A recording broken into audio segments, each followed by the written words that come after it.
Wenn ich als Deutscher und Sie als Italienerin durch Argentinien reisen, dann sagen die Leute zu uns vor allem 3 Dinge. Meine Familie kommt aus Italien. Oder meine Vorfahren kommen aus Deutschland. Und ganz viele Leute sagen zu uns auch, Hitler hat in Bariloche gelebt. Wenn Boris Becker sowas sagt, dann halten wir ihn für komplett irre. Hier ist die Meinung aber absolut normal.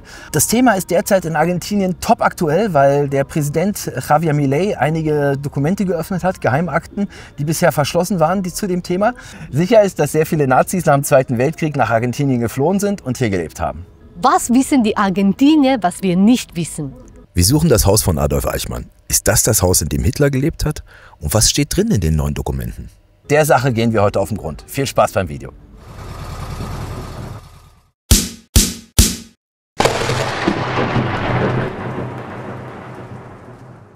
Das wird hier natürlich keine Geschichtssendung. Das ist überhaupt nicht der Punkt.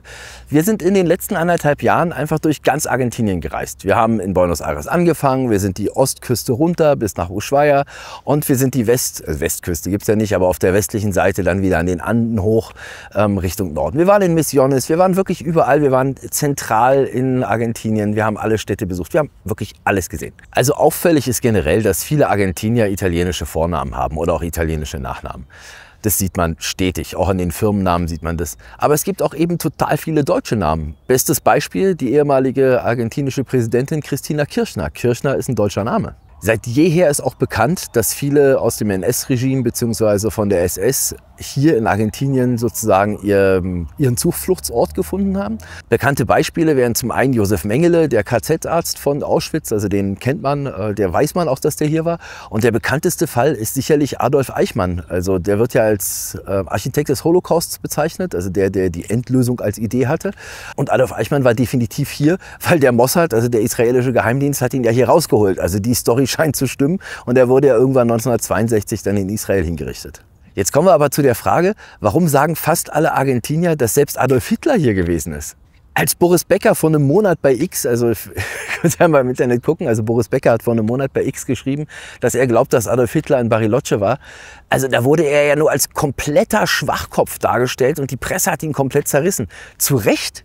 Oder eben nicht, das ist die Frage. De facto ist, dass in Argentinien ist das eine komplett normale Meinung und für die Argentinier ist es normal. Das heißt, Hitler hat in Bariloche gelebt. Das Thema ist deshalb so top aktuell, weil am 24.03. diesen Jahres, also gerade mal vor 1,5 Monaten, hat der Präsident von Argentinien ein Dekret erlassen, dass sämtliche Geheimdokumente aus der Zeit der geflohenen Nazis nach Argentinien offengelegt werden müssen. Und es sieht so aus, als ob da sehr, sehr viele Erkenntnisse drin sind, von denen wir alle noch nichts wussten. In Argentinien schlägt es große Wellen, es schlägt auch im Internet mittlerweile große Wellen. Und da können wir sehr gespannt sein, was dabei rauskommt. Aber wie kam das Ganze? Argentinien war im Zweiten Weltkrieg neutral. Ja, obwohl viele Nazis schon vor dem Zweiten Weltkrieg hier waren, es auch sehr viele Nazis in Argentinien gab, also deutschstämmige, also halb Argentinier, halb Deutsche, die ja dem SS-Kult oder dem gesamten nationalsozialistischen Kult anhängig waren oder das unterstützt haben. Und da gab es also schon Vorverbindungen. Also sie waren neutral. Argentinien hat den gesamten Krieg über die neutrale Position beibehalten und nicht ins Kriegsgeschehen eingegriffen.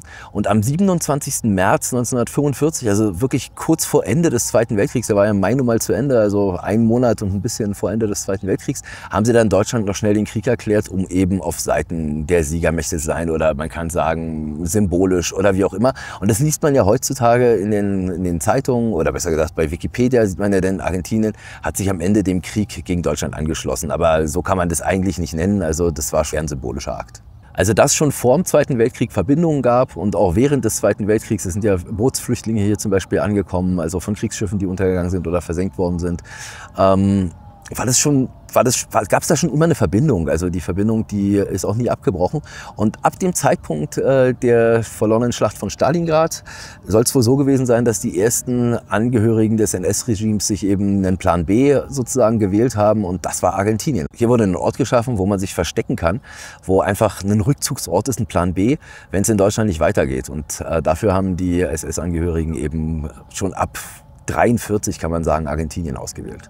Es gibt zum Beispiel in der Nähe von Córdoba einen Ort, der heißt Villa Gran Belgrano. Und Villa Gran Belgrano ist dafür bekannt, dass es dort deutsche Fachwerkhäuser gibt. Es gibt deutsche Wurst, es gibt deutsches Bier. Und wenn man in dem kleinen Ort drinne ist, in diesem Tal mit den Bäumen, die da drumherum sind, dann sieht es wirklich aus, als wäre man in Deutschland. Ja, also das ist richtig krass. Und dieser Ort ist total mit der Immigration der Nationalsozialisten nach Argentinien verbunden. Es gab das Panzerschiff Admiral Graf Spee und vielleicht kennt der eine oder andere von euch die Geschichte. Dieses Panzerschiff hat gleich im ersten Kriegsjahr, ich glaube ja 39, sind die auf Kaperfahrt gewesen und wurden dann von den Engländern gestellt und haben die Seeschlacht gegen die Engländer verloren. Daraufhin ist der Kapitän Lambsdorff dann in das Mar Plata, also sprich in die Meerenge von Buenos Aires reingefahren, also diesen Fluss, und hat sich dort versteckt und hat das Asyl sozusagen der Argentinier in Anspruch genommen. Und da die Argentinier neutral waren, durfte er hier jetzt nicht attackiert werden. Und dann hatte der, wenn ich es richtig gelesen habe, 30 Tage Zeit, das Schiff wieder aufzubauen und dann den Hafen zu verlassen, was unmöglich war. Und in der letzten Quintessenz haben die dann das Schiff sozusagen versenkt, direkt vor Buenos Aires. Das Wrack liegt heute noch dort. Und diese Soldaten von diesem Schiff, die Überlebenden dieser Schlacht, die haben den Ort Villa Gran Belgrano sozusagen mit aufgebaut und sind der Grund, warum dort heute so eine Vielzahl von Fachwerkhäusern sind. Das waren knapp 900 Soldaten, die dann hier auch den gesamten Krieg verbracht haben, für die schon 1939 denn der Krieg vorbei war und die dann in Argentinien auch zum Teil geblieben sind. Dass eben sehr viele Nazi-Größen hier waren, wie Josef Mengele oder Adolf Eichmann, andere SS-Größen, das ist bekannt. Aber warum denken die Argentinier, dass selbst Adolf Hitler hier war? In Argentinien definitiv eine völlig normale Meinung. Also in Argentinien sind die Argentinier davon überzeugt, dass Adolf Hitler in Bariloche gestorben ist.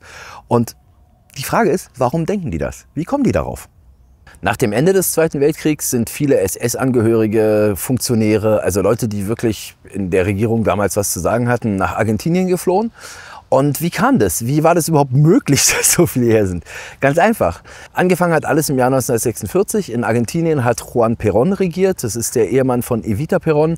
Kennt ihr bestimmt aus dem Film mit Madonna. Die hat die ja mal gespielt. Don't Cry for Me, Argentina. Und der Juan Perón war totaler Fanatiker. Also der hat den Faschismus der fand den richtig gut und hat dadurch einfach unterstützt, dass die Altnazis hierher fliehen konnten. Und das hat er nicht nur unterstützt, sondern sogar forciert. Also er hat richtig Agenten nach Deutschland geschickt und oder nach Deutschland, Italien und nach Österreich, da wo sie sich versteckt haben, und hat die aktiv hierher geholt. Und Juan Perón war großer Fan des Nationalsozialismus, also des Faschismus. Der hat deutsche Offiziere geliebt, der fand diesen Drill geil, ja, da stand er drauf, und dementsprechend hat er forciert, dass die Altnazis oder die vor der Justiz fliehen wollten oder mussten, eben nach Argentinien kommen konnten. Die Deutsche Welle hat 2007 einen Artikel darüber verfasst, in dem der Nazi-Jäger Simon Wiesenthal geschrieben hat, dass die Firmen Krupp, Siemens, Mercedes-Benz also auch tatkräftig dabei unterstützt haben. Also er hat die sogar als Nazinester bezeichnet. Und Genua ist zu einem richtigen Drehkreuz geworden. Also Genua ist der Ort in Italien gewesen, von dem aus viele Altnazis nach Argentinien geflohen sind. Dabei hat die katholische Kirche mit ihrem Netzwerk tatkräftig unterstützt und dem Roten Kreuz. Und dadurch konnten die herkommen und sind dann eben auf Flüchtlingsbooten oder auf generellen Überfahrten mit falschen Papieren ausgestattet worden. Wir haben das Dokument von Eichmann gesehen, da hat zum Beispiel Mercedes-Benz abgestempelt und dem einen neuen Namen verpasst, und dadurch konnte der fliehen. Ja, also alle sind dann nicht alle, aber viele sind über Genua, und gerade Eichmann ist über Genua gekommen. Einer der bekanntesten Fälle ist ja nur Adolf Eichmann, und dem wollen wir auch so ein bisschen mehr auf den Grund gehen, weil in den Medien in Deutschland ist nur bekannt, dass der irgendwie in Buenos Aires war und dass der Mossad ihn da rausgeholt hat. Wir haben allerdings einen vagen Artikel gefunden und uns ein bisschen mehr eingelesen und wirklich gesehen, das stimmt nicht. Also der ist von anderen SS-Offizieren zuerst in die Catamarca geholt worden, und wir sind gerade in der Catamarca. Das heißt, wir sind gerade in der Region, und das Haus, wo er sich versteckt hat, ist eben gerade mal 100 Kilometer von hier entfernt.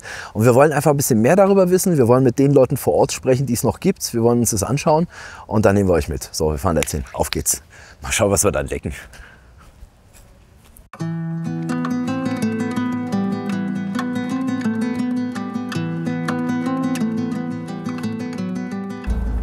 So, wir haben uns jetzt auf den Weg gemacht in Richtung Aconquija, so heißt ja das Dorf. Und wir wissen überhaupt nicht, was uns erwartet. Wir wissen nur, das wird irgendwann alles Schotterpiste, das ist mitten in den Bergen, das ist also eine Route, die eigentlich auch keiner fährt. Und also die zwar sehr schön sein soll, aber auch gefährlich, ungesichert. Und in diesen Bergdörfern drin, da ist Aconquija. Und dort soll eben das Haus sein von Adolf Eichmann. Jetzt sind wir sehr gespannt, ob wir das finden. Wir müssen uns da durchfragen. Es gibt ja keine Wegweiser oder so. Ne? Tenemos que preguntar a la gente.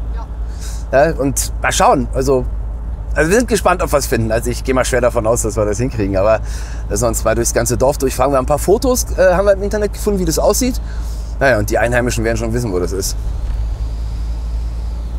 Habe jetzt erstmal Stopp gemacht, weil jetzt hier weiterfahren und aufnehmen keine Chance. Das ist so eine richtige Schotterpiste, also man kann hier maximal 25, 30 km/h fahren. Und wir nähern uns eben dem Ort Aconquija, dort wo Adolf Eichmann sich eine ganze Zeit lang aufgehalten hat. Und was eigentlich in den ganzen Dokumentationen überhaupt nicht vorkommt. Also ja, ist aber hier wohl Staudämme gebaut. Wir wollen uns mal angucken, was wir da jetzt finden. Und das ist ein super Versteck, also es ist heute noch schwierig erreichbar. Wir müssen jetzt über eine Stunde diese Straße hier fahren mit 20, 30 km/h. Und das ist ja jetzt nur 50 Jahre später, das heißt, es war früher bestimmt noch schlimmer. Und wir sind auch durch mehrere Flüsse durch. In der Regenzeit kommt man da überhaupt nicht hin. Also echt ein Top-Versteck.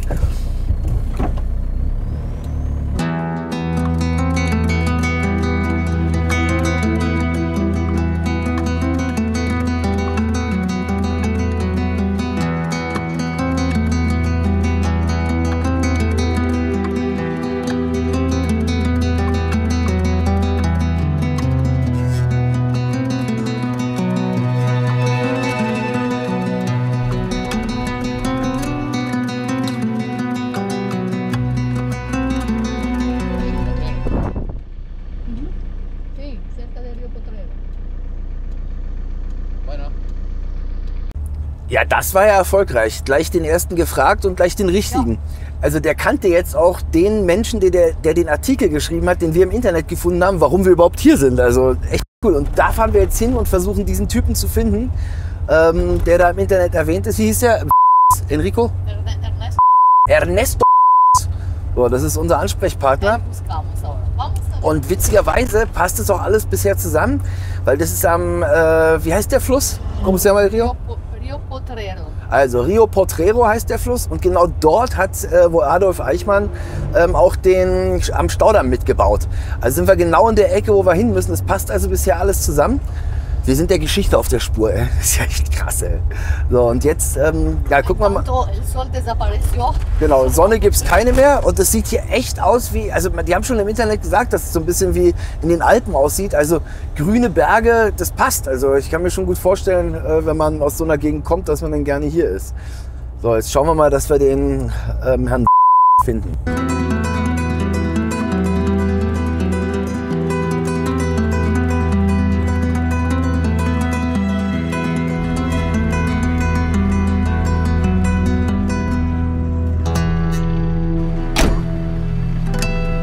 Hola, buenas tardes. Hola, ¿qué tal? Una preguntita, por favor. ¿Usted conoce el señor Ernesto? Pasando del puente, cuando viene ella pasa el puente usted, ¿no? Sí. Bueno, la primera, segunda casa, la tercera, viste que hay una entrada así, la tercera casa. Después del puente, ¿eh? Claro, usted veniendo de ayer pasando para acá. Sí. Bueno, la tercera casa hay una entrada. ¿Ok? Pero ahí pregunta, ahí está la casa de él.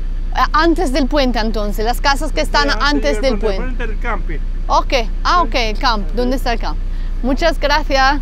No, Y lo buscamos porque hemos leído un artículo. Estamos buscando esta casa, que es una casita donde vivió un ex nazista. ¿Usted sabe algo? ¿Dónde puede ser esta casa?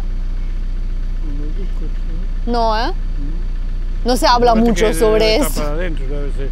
Capaz que está para adentro, no está para la calle. Puede ser. Claro. Pero la historia tampoco conoce usted. No, eso Nunca ha oído algo sobre. No, Ok, a ver. No, por favor. No. Muchas gracias, buen día.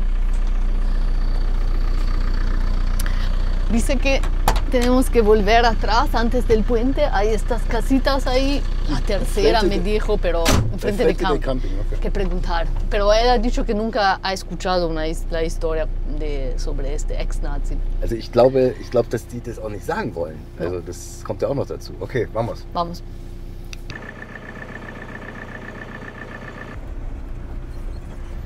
Me dijo tipo la tercera casita.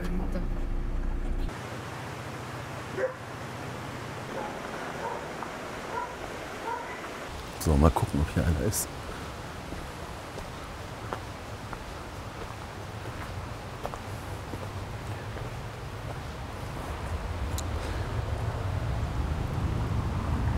Hola, buenas. Ja, hey. Ist ja gut, ist gut. Ist gut. Hola. Hola, buenas tardes. Perdóname, no quiero molestar. Me han dicho, buscamos un señor que se llama Ernesto. Ahora él no está, salido. Sí, no, más tarde ya va a venir porque él se iba a cortar leña. Sí. Así que ya va a venir. Ah, perfecto, perfecto. Ya va a venir enseguida. Entonces viene el chico y después podemos preguntar a él. Claro, sí, porque él es el que sabe. Muy bien, muchas gracias. Como esa es privado, así que... ¿La historia es conocido en este lugar No aquí? sé, la verdad, yo hacía poco tiempo que venía a vivir aquí, así que no. la Ok, solo quería preguntar. Ok, entonces espero al chico y... verdad. Sí, él va a venir más tarde, ya va a venir. Sí. Perfecto, muchas Muy gracias, bien, de señora. nada. Ah, muy amable. Gracias. Hasta luego. Ja, gefunden. Ja, richtig geil. Dort. Ja, also direkt dort. Also der wohnt dort und der ist jetzt gerade nur Holz sammeln. Und die Frau, die mir hat mir gesagt, der müsste später wiederkommen. Wir sollen hier warten und dann. Er weiß auch, wo das Haus ist. Er ist der Verantwortliche. Cool.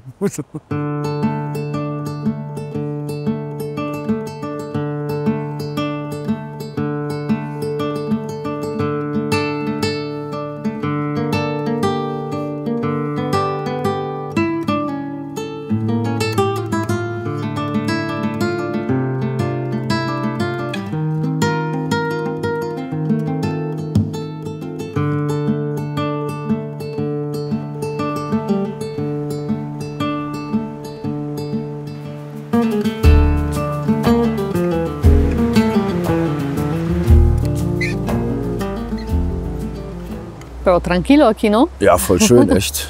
Also völlig abgeschieden. Also sich hier zu verstecken ist sinnvoll. Also wenn das vor 50 Jahren noch weniger war, dann unglaublich. Nee, wir sind hier am Rio Potrero und an diesem Ort hat die Firma Capri, hieß die. Das ist eine Firma, die ein anderer SS-Offizier scheinbar geleitet hat. Das ist ein argentinisch-deutscher, also Abstammung.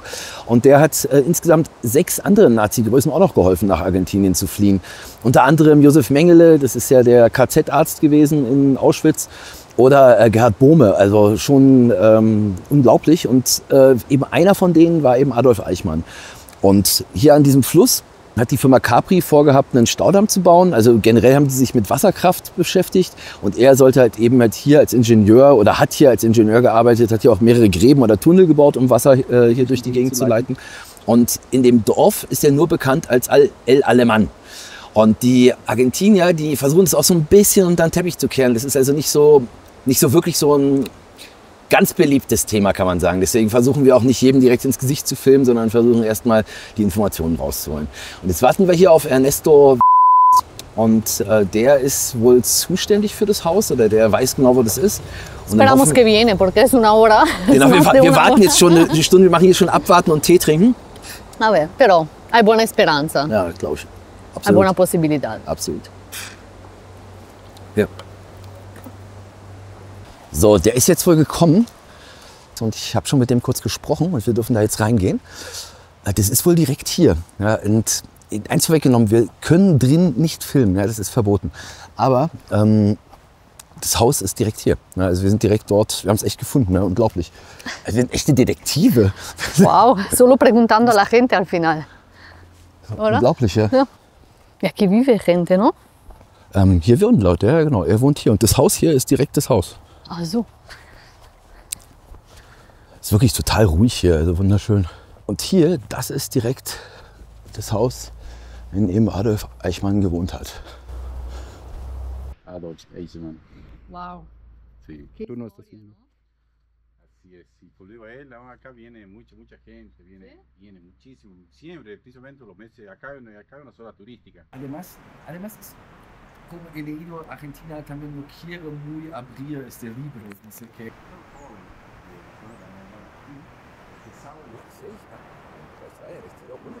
Ja, der war total nett, also super lieb. Wir durften nicht rein, also rein darf generell keiner. darf nicht gefilmt werden. Aber hat uns die Geschichte erzählt, sein Vater hat sogar für Adolf Eichmann gearbeitet. Und der war hier im Dorf eigentlich ja, zurückgezogen, nicht auffällig. Ja, und die haben ihn einfach nur El Alemann genannt. Und ja, was soll ich sagen? Das ist hier 2 Jahre gewesen, von 1951 bis 1953 und dann nach Buenos Aires. Und dort hat ihn ja dann der Mossad, die Geschichte kennt ihr sicherlich aus dem Fernsehen oder wie auch immer. Auf jeden Fall, dort hat ihn der Mossad dann entführt oder rausgeholt und ja, dann eben vor Gericht gestellt in Tel Aviv. Und dort ist er dann verurteilt worden zum Erhängen und ist dann auch ein Jahr später gehangen, also erhängt worden im Jahr 1962.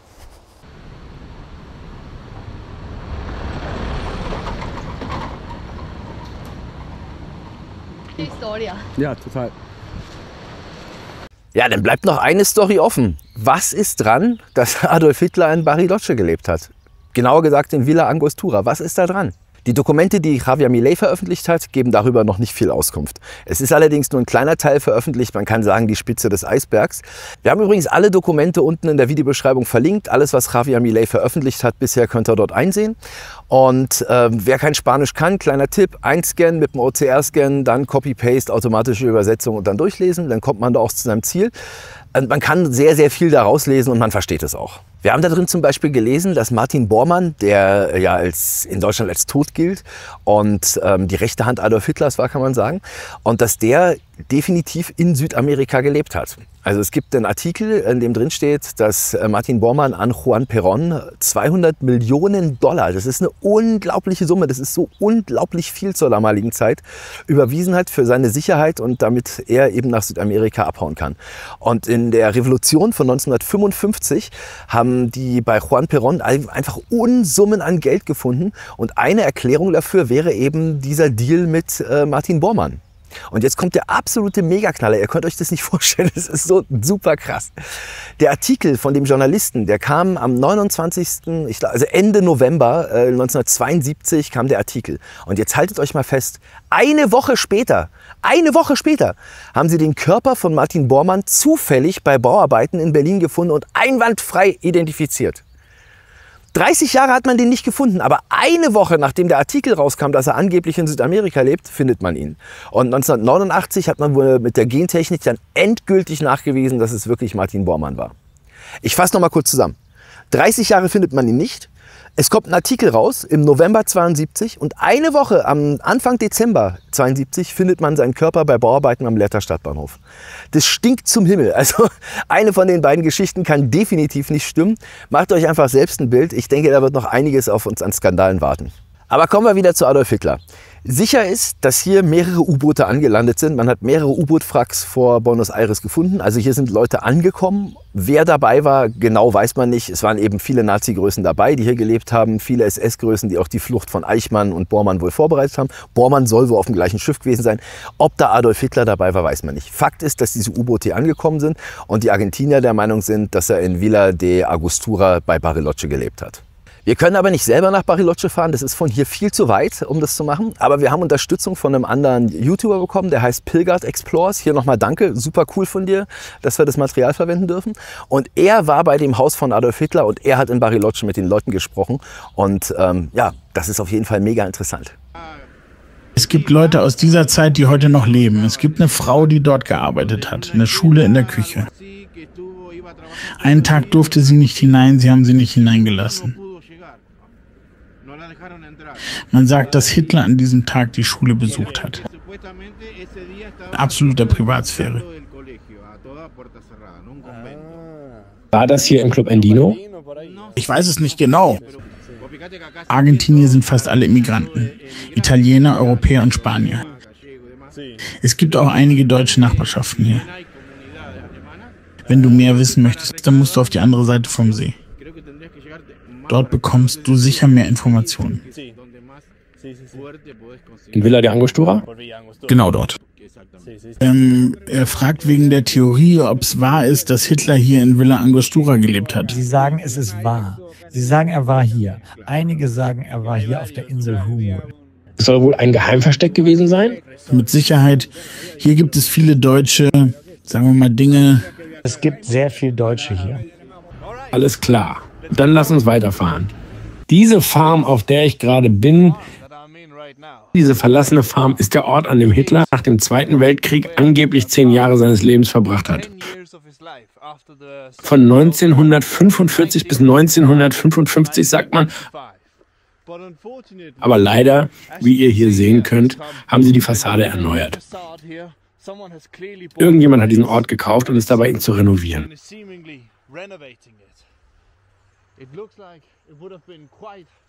Es sieht aus, als war es in der Vergangenheit ein beeindruckendes Anwesen. Wir sind hier oben, wo der Hof und die Ställe sind. Dort ist ein kleines Haus der Arbeiter. Da hier drüben sind Ställe für Kühe, für Pferde und andere Tiere. Also diese beiden Gebäude, dieses und dieses hier drüben. Dort weiter unten im Wald. Dort ist, wo der eigentliche Ort war. Unten direkt am See. Dort am Strand. Aber dort unten sind sehr viele Arbeiter und renovieren das alte Herrenhaus. Es sieht schon jetzt absolut nicht mehr so aus, wie ich es in den Videos vorher gesehen habe.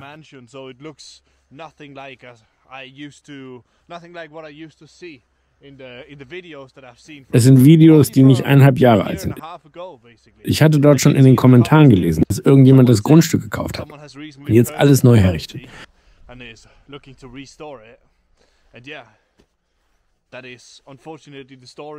Das ist unglücklicherweise das Ende der Geschichte hier. Ja, es bleibt also dabei. Die Argentinier sagen weiter, oder viele Argentinier sagen weiter, dass Villa de la Angostura der Ort war, an dem Hitler gelebt hat. In den Akten von Milei ist es bisher noch nicht drin, aber wie gesagt, das ist nur die Spitze des Eisbergs. Das sind bis jetzt 1800 Dokumente. Wir haben einen ganz kleinen Teil nur gelesen. Insofern können wir es nicht sagen. Es bleibt also spannend, kann man sagen. Vielleicht noch zur Info für euch. Dieses Video ist in Deutschland nicht monetarisierbar.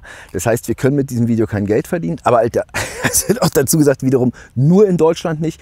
Irgendwas stinkt da gewaltig zum Himmel, weil unser Partner Pilgert Explores hat, wie gesagt, mit demselben Content komplett monetarisiert, nur in einem anderen Land. Bei uns ist es nicht möglich. Deswegen, wenn ihr uns unterstützen wollt und sagt, das ist ein tolles Thema oder wir haben uns da echt ins Zeug gelegt für, wir freuen uns über eine Spende bei PayPal oder auch über Supers bei YouTube. Wie gesagt, alle Akten sind unterhalb von diesem Video verlinkt. Wenn ihr Fragen habt, wenn ihr irgendwas mehr wissen wollt, guckt da rein, übersetzt euch das, lest selber rein und schreibt uns in die Kommentare, wenn ihr eine Frage habt oder irgendwas nicht versteht. Schön, dass ihr dabei wart. Wir sehen uns in der nächsten Woche. Ciao.